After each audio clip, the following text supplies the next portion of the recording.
Beautiful people and pure soul, कैसे हैं आप सब। टैरो विद पूनम 1111 चैनल में आपका स्वागत है।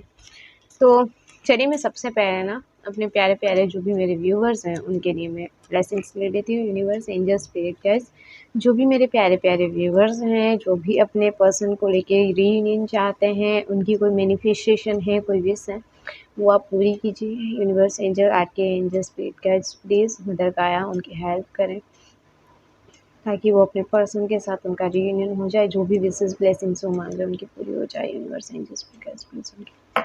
ओके, तो चलिए स्टार्ट कर देते हैं। आज हम जानेंगे आपके पर्सन आपके बारे में क्या सोच रहे हैं, क्या है उनकी करंट फीलिंग, क्या चाहते हैं वो आपके बारे में, क्या सोच रहे हैं वो राइट नाउ। तो सबसे पहले मैं स्टार्टिंग में बता दूं, ये एक जनरल कलेक्टिव रीडिंग है, टाइमलेस रीडिंग है। जब भी आपके सामने आती है उस वक्त का चैनल मैसेज आपके लिए है। एंड जिनको भी पर्सनल रीडिंग लेनी है, आपको मैं डिस्क्रिप्शन में मैंने नंबर दे रखे हैं एंड वीडियो स्टार्टिंग में मैंने नंबर दे रखे हैं। पर्सनल रीडिंग पेड है, फ्री नहीं है, तो प्लीज़ कोई भी ये मैसेज ना करे कि मैं फ्री रीडिंग दे दें। एंड मैं 100% श्योरिटी के साथ आपको कहती हूँ कि जो भी रिचुअल्स हम करेंगे या फिर जो भी स्पिरिट वर्ड्स हम करते हैं, जो भी वर्क हम करेंगे ना, उसमें मैं 100% आपको रिलीफ मिलेगा, आपकी लाइफ हैप्पी रहेगी। एंड जब तक आपका काम सक्सेस नहीं होगा ना, तब तक मैं आपके वर्क में लगी रहूँगी। ऐसा नहीं कि सिर्फ मैम ने बोल दिया इतने टाइम के लिए 21 डेज तक ही, बस उसके बाद में मैम ध्यान ही नहीं दे रही है। क्योंकि ऐसा होता है, most of the tarot card readers ऐसा करते हैं। आप पेमेंट कर देते हैं, उसके बाद में आपको कोई कंप्लीट आंसर नहीं करते हैं, या फिर आपसे पेमेंट ले लेते हैं कि डिटेल रीडिंग करेंगे, ये करेंगे, और आपसे पूछ लेते हैं आपका क्या क्वेश्चन है, एंड आप क्वेश्चन बताते हैं, उसके बाद में वो आंसर करते ही नहीं है। बहुत लॉन्ग टाइम तक आपको प्रॉब्लम में डालते हैं। एंड जब आप फ्री हो, जब आप अवेलेबल हो, उस टाइम में वो अवेलेबल नहीं रह पाते, क्योंकि बिकॉज उनके टाइम शेड्यूल बिजी होती है, स्केड्यूल किए हुए रहते हैं उनके सारे बुकिंग सेशंस। तो मैं इस तरह नहीं करती हूँ। जो भी मेरे व्यूवर्स हैं जो मुझे रीडिंग देते हैं, उनके सारे रीडिंग्स जो हैं उनके टाइम के अकॉर्डिंग उनके टाइम के अकॉर्डिंग ही बुकिंग होती है, ताकि वो आराम से अपनी रीडिंग कम्प्लीटली रीड कर पाएँ, देख पाएँ। और मैं जिनकी भी रीडिंग्स लेती हूँ उनकी वीडियो कॉल पे या कॉलिंग पे रीडिंग होती है, ना कि चैट्स वगैरह में होती है। Because most of the case में ऐसा होता है कि मेरे जो भी चाहते हैं रीडिंग, व्यूवर्स जो रीडिंग लेना चाहते हैं, वो बहुत डिफ़िकल्टी फेस करते हैं इस मैटर में। क्योंकि एक तो उनके पास नंबर नहीं होता है, नंबर होता है तो उनको जल्दी रिप्लाई नहीं मिलता। और आप मुझे जब भी कॉल करेंगे ना, आपको 10 to 15 मिनट्स के अंदर आपको आंसर ज़रूर मिलेगा, 100% मिलेगा। एंड जब भी मैं बिज़ी रहूँगी तो मैं सामने से आपको मैसेज करके बता दूँगी कि देखो इस टाइम में मैं थोड़ा बिज़ी हूँ, मैं इतनी देर में आपको कॉल या मैसेज करती हूँ, राइट।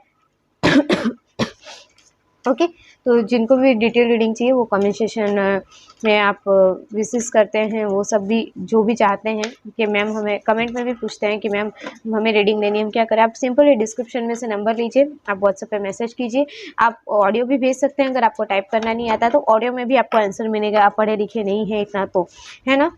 ओके, चलिए तो मैं रीडिंग स्टार्ट कर देती हूँ। यूनिवर्स, एंजल, स्पिरिट गाइड्स, जो भी मेरे व्यूवर्स हैं उनके पर्सन की करंट एनर्जी क्या है। सबसे पहले तो मैं जान लेती हूँ मेरे व्यूवर्स जो हैं वो अपने पर्सन के लिए क्या सोच रहे हैं, क्या है उनकी करंट फीलिंग राइट नाउ, क्या चल रहा है उनके माइंड में। Judgement, four of swords, the moon and four of pentacles and ace of wands. Okay,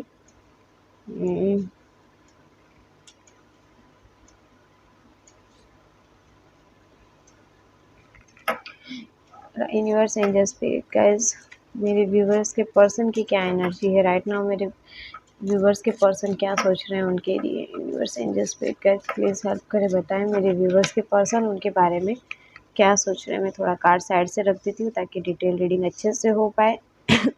आपकी करंट फीलिंग, आपके पर्सन की करंट फीलिंग, एंड क्या हुआ था पास्ट में, ये चीज़ों के बारे में अपने लोग जान रहे हैं ना। ओके, ये है 6 of Pentacle, Ace of Cup, 9 of Sun, the Sun card, King of Wands, 7 of Pentacles। अच्छा, मुझे एक क्वेश्चन जानना था। सॉरी, रीडिंग्स बहुत ज़्यादा होने की वजह से इतना ओवरलोड हो जाता है कि मैं अपनी हेल्थ पे भी ध्यान नहीं दे पाती। By the way, night of source, king of cups, 8 of Pentacles, 5 of Wands and queen of source. Okay, universe angel spirit guys, मेरे व्यूअर्स एंड उनके पर्सन के बीच पास्ट में ऐसा क्या हुआ था जिस वजह से इन दोनों के बीच में ये सेपरेशन आया, ये दूरियां आई। Universe angel spirit guides please guide करें मेरे व्यूअर्स एंड उनके पर्सन के बीच पास्ट में ऐसा क्या हुआ था जिस वजह से उन दोनों के बीच में ये दूरियां आई। 5 of cups and 2 of swords, ace of pentacle, ace of wands and ace of pentacles, the magician and queen of wands. Okay, bottom of the deck है 8 of wands and the emperor. Okay, I hope आपको सारे card दिख रहे होंगे।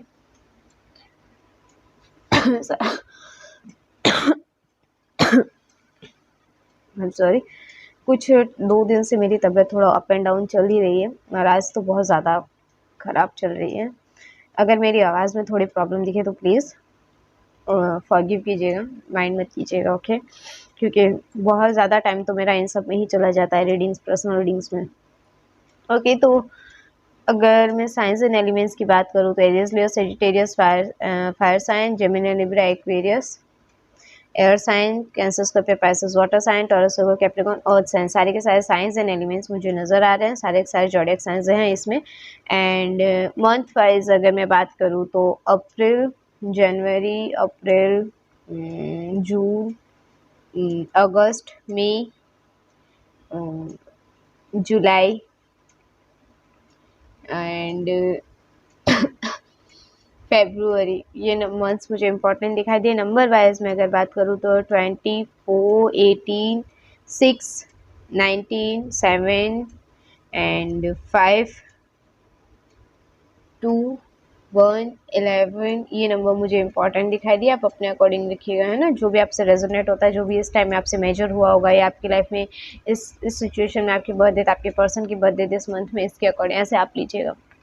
हाँ, तो मैं आप लोगों से ये पूछ रही थी कि आप लोगों को आपकी करंट फीलिंग, आपके पर्सन की current feeling and past life के बारे में जानना, ये क्लेरिफिकेशन चाहिए या थोड़ी अदर डिटेल अदर में चाहिए कि आपके बारे में आपके पर्सन क्या सोच रहे हैं और थर्ड पार्टी के बारे में क्या सोच रहे हैं एंड क्या आगे का एक्शन है, ये चाहिए। आप मुझे प्लीज़ कमेंट में बताइएगा। अगर जिनको भी थर्ड पार्टी के, आपके पर्सन थर्ड पार्टी के लिए क्या सोच रहे हैं ये भी जानना है ना, तो प्लीज़ वो मुझे कमेंट में ज़रूर बताइएगा कि यस मैम, हमें थर्ड पार्टी के बारे में मेरे पर्सन क्या सोच रहे हैं ये भी जानना है, तो मैं उसके अकॉर्डिंग भी रीडिंग्स लाऊंगी। ओके, ठीक है, तो चलिए। या फिर किसी को यू वर्सेस देम की रीडिंग्स चाहिए तो वो भी बताइएगा, तो मुझे आइडिया लग जाएगा ना कि मेरे व्यूवर्स को सबसे ज़्यादा किस बेस पे रीडिंग चाहिए, मैं उस बेस पे 100% रीडिंग लाऊंगी। ओके, अगर मैं बात करूँ मेरे व्यूवर्स की, तो मेरे व्यूवर्स ना थोड़े से मतलब यूनिवर्स से, डिवाइन से हर वक्त रात में जब आप सोते हैं ना, तो यूनिवर्स, डिवाइन से आप प्रे करते हैं कि प्लीज़ मेरे साथ जो गलत हुआ है, मेरे साथ जो ना कहते हैं ना नाइंसाफ़ी हुई है, मुझे जो पेन मिला है इस रिलेशनशिप में, मैंने अपने पार्टनर के साथ में लॉयल होते हुए भी जो तकलीफ़ देखी है, उस चीज़ से मुझे छुटकारा चाहिए। मुझे एक तरह से कहते हैं ना कि अपने लिए न्याय मांगना, कि मैं जजमेंट, कि प्लीज़ यूनिवर्स, डिवाइन, जो भी इस सिचुएशन में जो भी गलत है उसे उसका कर्मा मिले। मैं बिना वजह इसमें पिस गया या पिस गई, मेरा रिलेशनशिप इसमें बिना वजह ब्रेक हो गया।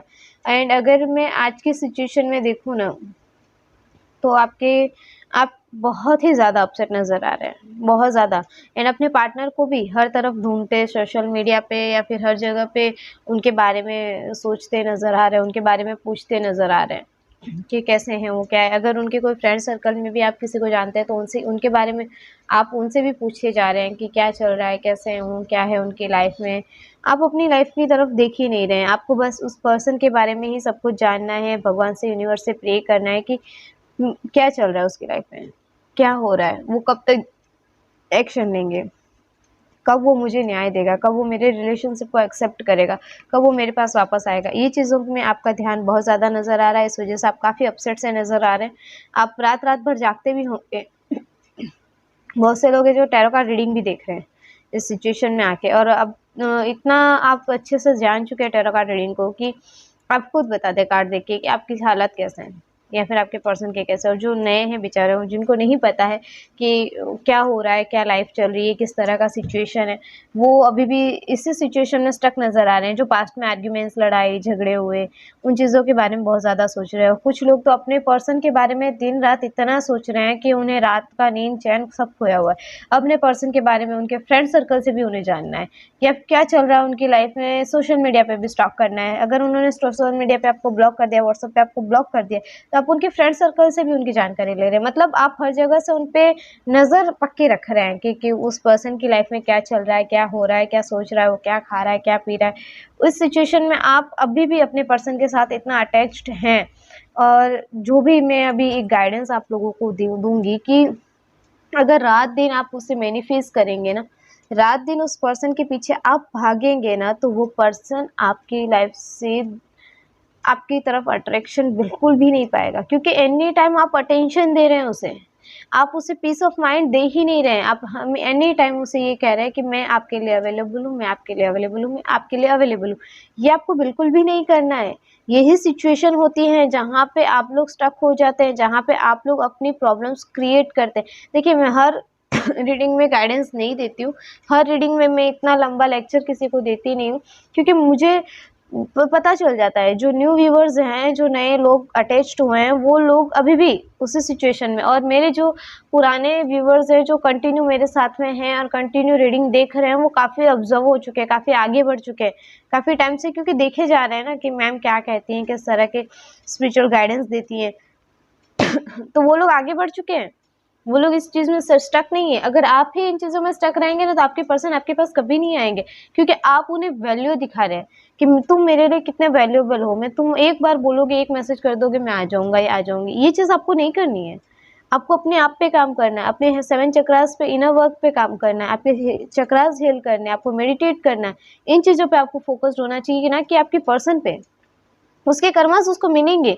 आप जजमेंट मत मांगिए, आप न्याय मत मांगिए। जो यूनिवर्स ने उसके कर्मास या ब्लेसिंग्स है उससे मिलनी है। अगर उसने आपके साथ बुरा किया है तो वो बुरा ही भोगेंगे, अच्छा नहीं मिलने वाला वहाँ पे।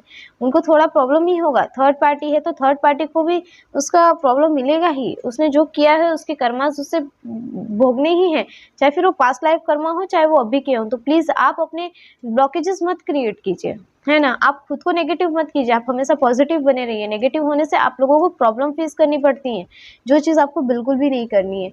एंड अगर मैं बात करूँ पास्ट की, कि आप लोगों के साथ में पास्ट में क्या हुआ, तो आप मेरे व्यूवर्स जो है ना, अपने पर्सन की इस सिचुएशन से आप काफ़ी अपसेट हुए हैं पास्ट में, क्योंकि आपके पर्सन ने ना हमेशा एक, हो सकता है उनकी मदर हो या फिर उनके लाइफ में कोई रिलेशनशिप हो, मैरिटल रिलेशनशिप हो या लव रिलेशनशिप हो, जिसकी रोमांटिक रिलेशनशिप हो, जिसकी वजह से आपके पर्सन ने आपको बहुत इग्नोर किया है, बहुत हर्ट किया है, बहुत तकलीफ़ें पहुंचाई हैं आपको। आपने हमेशा उसके लिए, उनके लिए स्टेबिलिटी देखी है। आपने हमेशा उनके लिए एक अच्छा रिश्ता चाहा है, उनके साथ अच्छी बॉन्डिंग चाहिए। बट आपके पर्सन ना, एक मतलब आपके साथ भी खेलना है और थर्ड पार्टी के साथ भी खेलना है। मतलब आप भी चाहिए, फैमिली भी चाहिए। अगर फैमिली है तो, और रोमांटिक पार्टनर है तो वो भी चाहिए और तुम भी चाहिए। इस तरह से आप दोनों की लाइफ के साथ वो खेलते रहे। मतलब आपको जो बातें बताए वो थर्ड पार्टी को नहीं पता थी, और थर्ड पार्टी को जो बताए वो आपको नहीं पता था। इस तरह के आपके माइंड गेम आपके पर्सन ने बहुत ज़्यादा खेले हैं आपके साथ में। सॉरी, माइंड गेम आपके पर्सन ने बहुत ज़्यादा पास्ट में खेले हैं। मतलब चालाक दिमाग, कि आपके साथ भी बने रहें, लॉयलिटी दिखाएं, उनके साथ भी दिखा रहे हैं, उनके सामने उनके, आपके सामने आपके। मतलब ये आपके सामने कभी आपको फील भी नहीं करने दिया कुछ। और जब आपके सामने ये सारी सच्चाई आई कि वो किसी थर्ड पार्टी में है, या किसी थर्ड पार्टी के साथ वो आपकी जो बातें हैं वो शेयर कर रहे हैं, आपको धोखा दे रहे हैं, आपको चीट कर रहे हैं, वो चीज़ आपको हमेशा के लिए तोड़ गई, वो आपको बहुत बुरी तरह ब्रेक कर गई। क्योंकि आप तो अपने पर्सन के लिए लॉयल थे, आपने हमेशा उनको हमेशा उनका साथ दिया, सपोर्ट किया, और आपके पर्सन ने आपको छोड़कर थर्ड पार्टी और आपके साथ में दोनों के, मतलब कहते हैं ना, एक आदमी अगर दो नाव में पाँव रख के चलना चाहेगा ना, तो वो कभी नहीं चल सकता। या तो उसे आर या पार का डिसीजन लेना ही पड़ता है, जो आपके पर्सन ने पास्ट में नहीं लिया। एंड वो इन सब चीज़ों की वजह से हो सकता है आप काफ़ी ज़्यादा हर्ट हो गए, बहुत बहुत बुरी तरह से आपके पर्सन ने आपको मतलब कहते हैं ना, चीट किया है। आप बार बार ये चीज़ रियलाइज़ कर रहे हैं कि उसने कैसे मेरे साथ ये किया। काफ़ी ज़्यादा ज़्यादा जो उसने झूठ बोले ना, वो आपके सामने आए, और जब आपके सामने आए ना, आप बुरी तरह से ब्रेक हो गए, बुरी तरह से आपको हर्ट करके, कि ये कैसे हो सकता है, मैं इस इंसान के लिए इतना लॉयल या इतना अच्छा पर्सन हूँ या इतना अच्छा उसके लिए सोचती हूँ या सोचता हूँ, और वो मेरे बारे में मेरे लिए ही कैसे ऐसा कर सकता है, मुझे ही कैसे चीट कर सकता है।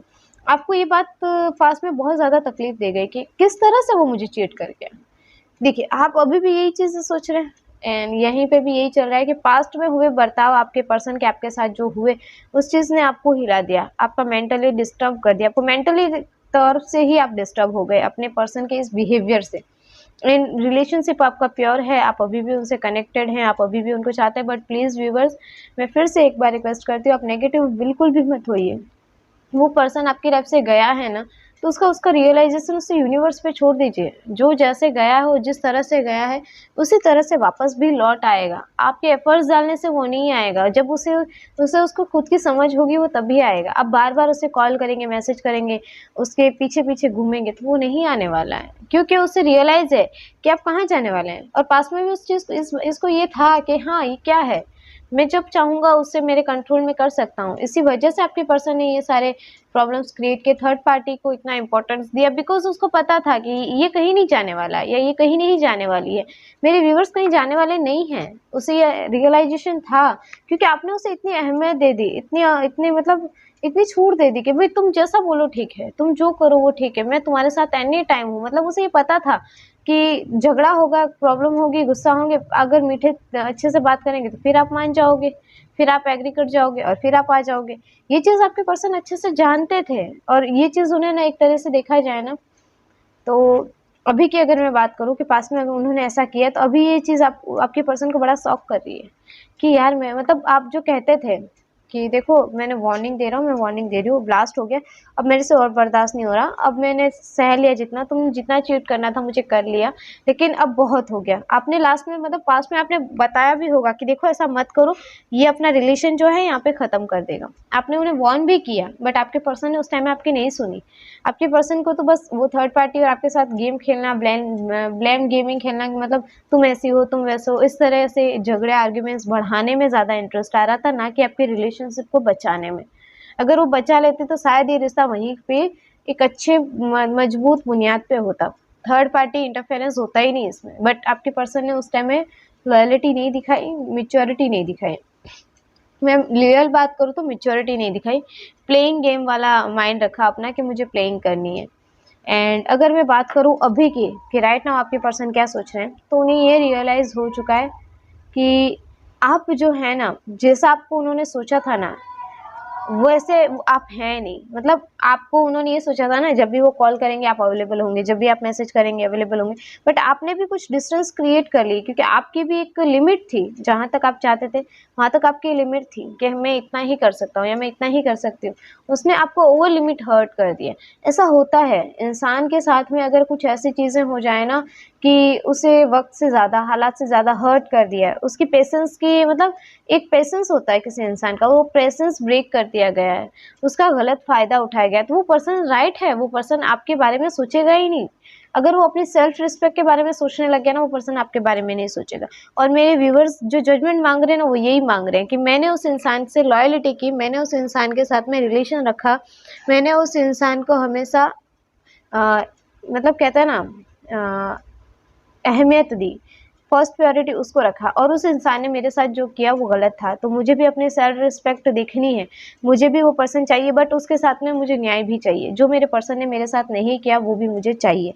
एंड इसी वजह से आप लोगों के बीच में आर्ग्यूमेंट्स हुए ना, नाइट ऑफ सोर्स ये दिखा रहा है कि आपके जो पर्सन है ना, अब ये चीज़ों के बारे में बहुत ज़्यादा सोच रहे हैं कि अब अगर वो आपकी तरफ बढ़े, आपको आपको प्यार का ऑफ़र करे, तो आप दोनों के बीच में आर्ग्यूमेंट्स बढ़ जाएँगे, लड़ाई झगड़े बढ़ जाएँगे। क्योंकि आप तो गुस्से में ही है ना, एग्रेशन तो रहेगा ना, राइट? अगर आप बिना बताए इतना सब कुछ करके, आप बिना क्लेरिफ़िकेशन दिए किसी की लाइफ़ से चले जाते, तो वो सामने वाला पर्सन क्या करेगा? आर्ग्यूमेंट्स, लड़ाई झगड़े, ये तो कॉन्फ्लिक्ट्स तो होने ही हैं, जो आपके पर्सन नहीं चाहते आपसे करना। वो नहीं चाहते इस बात को आगे बढ़ाना। एज़ ऑफ कप ये दिखा रहा है, अब यूनिवर्स डिवाइन उन्हें ये चीज़ रियलाइज़ करा रही है कि देखो तुम जिस पर्सन को छोड़ के आए ना, वो तुम्हारा लॉयल पर्सन था, वो तुम्हारा पार्टनर राइट था, जिसे तुमने छोड़ दिया। अब आपके पर्सन आपके लिए इमोशनल हो रहे हैं, बहुत ज़्यादा इमोशनल होकर सोच रहे हैं। मतलब हमें एक टाइम था ना जब प्रैक्टिकल होकर सोचा करते थे, फैसले प्रैक्टिकल होकर लिया करते थे, थर्ड पार्टी की या जो भी उन्हें मतलब फैक्ट डिसीजन दिखते थे उन पे वो लॉयलिटी में रहते थे कि नहीं मुझे ये करना है। माइंड से बहुत सोचते थे, माइंड गेम बहुत खेलते थे। अब आपके पर्सन के कुछ इमोशंस से वो सोचने लगे कि नहीं यार मैं अब उसके बगैर नहीं रह सकता। अब उन्हें रियलाइजेशन हो रहा है ना कि भाई देखो तुम्हारा जो पर्सन था वो तुम्हारे लिए लॉयल था, तुम्हारी फैमिली वही था, तुम्हारे साथ वही खड़ा था, बुरे वक्त था, अच्छे हालात जैसे भी थे, पर उसने तुमसे हमेशा प्यार किया, हमेशा तुम्हें सपोर्ट किया, तो तुम उसे नहीं छोड़ो, वही तुम्हारा सब कुछ है। तो ये चीज़ अभी आपके पर्सन को ना अंदर से खाए जा रही है कि यार मैं अब कैसे रियूनियन करूँ, क्या करूँ मैं ऐसा कि वो मेरा हो जाए या मैं उसका हो जाऊँ, है ना। अब मैं अगर उसे कॉल करूँ तो किस मुंह से करूँ। रियूनियन तो आपके साथ चाहते हैं, तो सन का कार्ड यही दिखा रहा है कि अब आपके साथ के लिए ज़्यादा सोच रहे हैं। थर्ड पार्टी के साथ तो उनके लड़ाई झगड़े आर्ग्यूमेंट्स इतने ज़्यादा कॉन्फ्लिक्ट्स बढ़ गए ना कि थर्ड पार्टी के साथ तो वो रहना भी नहीं चाहे। अगर उनके फादर और मदर के लिए उन्होंने किया ना, देखिए king of wands queen of source, बहुत से लोगों के लिए उनके मदर और फादर ही उनकी प्रॉब्लम क्रिएट किए कि भाई देखो या तो तुम उसको रखो या फिर हमें रखो। इस वजह से आपके पर्सन इन चीज़ों की वजह से ही आपकी तरफ नहीं बढ़े।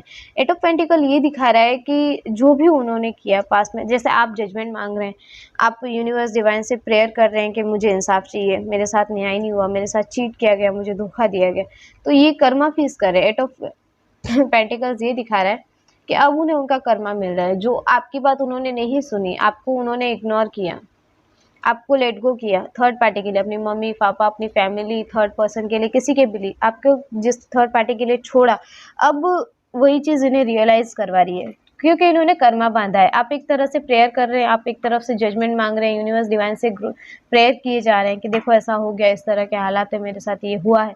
आप हर बार प्रे कर रहे हैं, तो उसका इंसाफ आपके डिवाइन यूनिवर्स तो सब सुनते हैं। लेकिन मैंने आपको कहा ना डिवाइन यूनिवर्स से कुछ भी नहीं छुपा है। अगर आपके स्पिरिट गाइड्स, आपके डिवाइन, आपके एंजल्स ये जानते हैं ना कि आपके साथ जो हुआ वो गलत हुआ है, तो उस चीज़ का कर्मा उस पर्सन को भुगतना ही है। वो कर्मा क्लेरिफिकेशन किए बिना आपकी तरफ बढ़ ही नहीं सकता। तो उसकी सर्कल जो है ना, कर्मा स्टार्ट हो गया वहाँ पे जाने के बाद। थर्ड पार्टी जो उन्हें इतनी अच्छी लग रही थी ना, जिसके साथ वो हैप्पी देखने, खुशियाँ देखने गए थे, वहाँ पे अब उन्हें मन नहीं लगा है। वहाँ पे बहुत सैड हो गए वो। वहाँ पे बहुत ज़्यादा कॉन्फ्लिक्ट्स, आर्ग्यूमेंट्स, लड़ाई झगड़े इतने बढ़ गए ना कि वो उनको समझ ही नहीं पा रहे, और थर्ड पार्टी तो उनको समझना ही नहीं चाहती। थर्ड पार्टी तो बस तुमने ये करना है तो करना है। उनके इमोशंस क्या कहते हैं, उनकी क्या फीलिंग्स है, वो आपकी तरफ क्या कहना चाहते हैं, अगर वो आपके लिए कुछ एक्शन लेना चाहते हैं तो वो सुनने को तैयार ही नहीं है, क्योंकि उन्हें कुछ सुनना ही नहीं है। जो हमने कहा, जितना कहा उतना ही तुम्हें चलना है, क्योंकि मैनिपुलेटिंग बहुत ज़्यादा कर दी है third party, and rude behaviour की है, बहुत ज़्यादा आर्ग्यूमेंट्स, लड़ाई झगड़े कर देती है। मतलब एनी टाइम लड़ाई करने के तो वो एनी टाइम तैयार है। अगर आपके पर्सन एक छोटी बड़ी बात भी लेके आपके पर्सन वहाँ जाते हैं या थर्ड पार्टी के आगे रखने की कोशिश करते हैं, वहाँ लड़ाई झगड़े आर्ग्यूमेंट्स इतने बढ़ जाते हैं कि आपके पर्सन को समझ में ही नहीं आता है कि ये रिलेशन में मैं कैसे मैनेज करूँ, मैं कैसे हैंडल करूँ इस सिचुएशन को। देखिए, क्योंकि अब वो चाहते हैं आपकी तरफ बढ़ना, रिलेशनशिप को आगे बढ़ाना, ग्रोथ की तरफ ले जाना, पॉसिबिलिटी है। विद द एम्परर ये दिखा रहा है ना कि अब उनका अहंकार टूट रहा है। पास्ट में उन्होंने बहुत अहंकार, ईगो दिखाया होगा आपको ना। सॉरी व्यूअर्स, पास्ट में आपको बहुत अहंकार दिखाया होगा ना कि भाई तुम क्या हो मेरे आगे, तुम तो कुछ भी नहीं हो, मैं ही सब कुछ करता हूँ, मेरे सरों पे तुम्हें नाचना है। बहुत लाइट लिया था ना आपको, आपके साथ भी खेल लेंगे, उनके साथ भी खेल लेंगे, माइंड गेम बहुत ज़्यादा खेले थे ना। पास्ट में वो चीज़ें अब इन्हें ब्रेक कर रही है। ये एट ऑफ पेंटिकल्स का कार्ड दिखा रहा है। अब बहुत ज़्यादा ब्रेक हो रहे हैं वो, क्योंकि इन लड़ाई झगड़ों से, इन सब चीज़ों से अब वो एक तरह से डैमेज हो रहे हैं। धीरे धीरे धीरे जो उनकी मतलब अहंकार था ना, ईगो था ना, आई एम समथिंग, मैं ही सब कुछ हूँ, मैं ही सब कुछ हैंडल कर रहा हूँ, मैं ही सब कुछ कर रहा हूँ, ये अहंकार वहाँ पे टूटता नजर आ रहा है। अब आपके पर्सन इतना हैप्पी या खुश नजर नहीं आ रहे, अब वो ब्रेक हो रहे हैं। धीरे धीरे धीरे धीरे उनका अहंकार एकदम जीरो पे आ रहा है, एंड अब वो रिलेशनशिप के बारे में सोच रहे हैं, अब वो आपके बारे में सोच रहे हैं, अब वो इस रिश्ते में एक नई शुरुआत चाहते हैं, जो अभी तक में उन्होंने नहीं की, जो आप मैनिफेस्ट कर रहे हैं, जो आप मांग रहे हैं, ये चीज़ अब वो चाहते हैं कि अब इस रिश्ते में कुछ अच्छा हो जाए। ये वो अब चाहते हैं आपसे। एंड किसी किसी के लिए तो वो अपने मदर फादर से आपके बारे में जब भी बात करते हैं ना, तो 7 ऑफ पेंटिकल का कार्ड ये दिखाता है कि आपके पर्सन जब भी उनके सामने बात करते हैं ना, एक होप रख के बात करते हैं कि काश मेरी फैमिली मान जाए। एक होप रखते हैं कि काश मेरा पर्सन जो है, मैं अगर उसके पास जाऊँ तो उसे कमिटमेंट दे सकूँ, इस तरह के मेरे पास हालात हों। मतलब अगर मैं थर्ड पार्टी को क्लियरिफिकेशन दे दूँ कि मुझे इसी के साथ रहना, इसी के साथ शादी करनी, यही मेरा लाइफ पार्टनर है, और मेरे फैमिली मतलब एक्सेप्ट कर ले इस चीज़ को, तब मैं अपने पर्सन के पास जाऊँ कि हाँ चलो अब सब कुछ अच्छा हो गया और मुझे भी माफ़ कर दो, मैंने जो गलतियाँ की पास में वो मैं जानता हूँ माफ़ी के लायक नहीं, बट अब तुम ट्राई करो मुझे माफ़ कर दो। आपकी तरफ एक्शन तो लेना है और कमिटमेंट का ही एक्शन लेंगे, मैरिज तक का ही कमिटमेंट का ही एक्शन लेंगे। 8 ऑफ वेंस का कार्ड यही दिखाता है कि उन्हें आपके साथ मैरिज तक का कमिटमेंट चाहिए, फ्यूचर तक देख रहे हैं आपके साथ, बेबी सन, मतलब कहते हैं ना कि एक बच्चा, फैमिली, फ्यूचर, अच्छी खासी लाइफ, ये आपके साथ में अभी वो ड्रीम कर रहे हैं, अभी वो सपने देख रहे हैं, फ्यूचर के बारे में काफ़ी ज़्यादा आपके पर्सन सोचते हुए नजर आ रहे हैं अभी हालात में, अभी की सिचुएशन में। किस तरह से वो मैनेज करेंगे, किस तरह से वो आपको मनाएंगे, किस तरह से अपने फैमिली से, अपने पेरेंट्स से बात करें कि वो मान जाए, इस तरह के हालात आपके पर्सन के अभी दिख रहे हैं, है ना।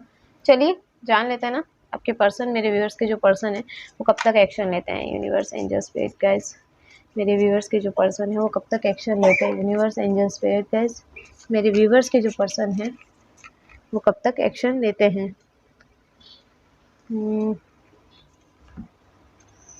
10 of swords, 6 of cups, 3 of pentacles, 4 of wands, देखिए मैंने कहा था ना, ओके, 7 ऑफ कप्स। आपके पर्सन जहाँ कहीं भी थे ना, पास्ट में जहाँ कहीं भी थे ना, वहाँ पे बहुत ज़्यादा बुरी तरह से हर्ट हुए हैं, बहुत तरह से, मतलब कहते हैं ना जिस तरह आपके साथ में उन्होंने किया ना, वही चीज़ यहाँ पे वो फेस कर रहे हैं, कर्मा फेस कर रहे हैं। और वो चीज़ मैंने आपको पहले भी बताई थी कि इन्होंने जो कर्मा बांधे अपने आप के साथ में, जो किया, उसके बाद में जो उन्होंने कर्माज अपने क्रिएट किए, वो जो उन्होंने बांधे वो उन्हें रिलीज करने ही होंगे, वो फेस करने ही होंगे। जो भी आपके पर्सन ने आपके साथ किया वो चीज़ बहुत ज़्यादा हद तक गलत थी, एंड वो यूनिवर्स को, डिवाइन को पता थी, एंजल, स्पिरिट गाइड्स को पता थी, एंड वही ब्लेसिंग्स आपकी आज के दिन में आपके पर्सन के लिए वही, मतलब पास में इतने ज़्यादा झगड़े, आर्ग्यूमेंट्स आपका ना होना, एक तरह से इस पर्सन का अहंकार, ईगो टूटना, एक तरह से कहते हैं हर जगह से जो आपके साथ कर रहे थे ना, आपको चीट, धोखा, आपके साथ में लॉयल नहीं रहना, आपको धोखा देना, वही चीज़ अब आपके पर्सन के साथ थर्ड पार्टी कर रही है। वही कर्मा आपके पर्सन को वो थर्ड पार्टी दे रही है कि देखो तुमने उसके साथ लॉयलिटी नहीं दिखाई, तो यूनिवर्स का कहना है तुम्हारे साथ भी थर्ड, जिसके लिए तुम आए वो भी आपके लिए लॉयल नहीं रहेंगे, क्योंकि ये तो कर्मा ही है। जिसको आप चीट करोगे, जिसके साथ में आप धोखा करेंगे ना, जिसके लिए आप करेंगे ना, वही पर्सन आपको चीट करेंगे, धोखा देंगे ही। ये यूनिवर्स का भी नियम है ना। अब आपके पर्सन आपको ऑफर करना चाहेंगे, आपका रिलेशनशिप, आपका पर्सन आपको कहते हैं प्रपोजल देना चाहेंगे, मैरिज तक का प्रपोजल आपके पर्सन आपको दे सकते हैं।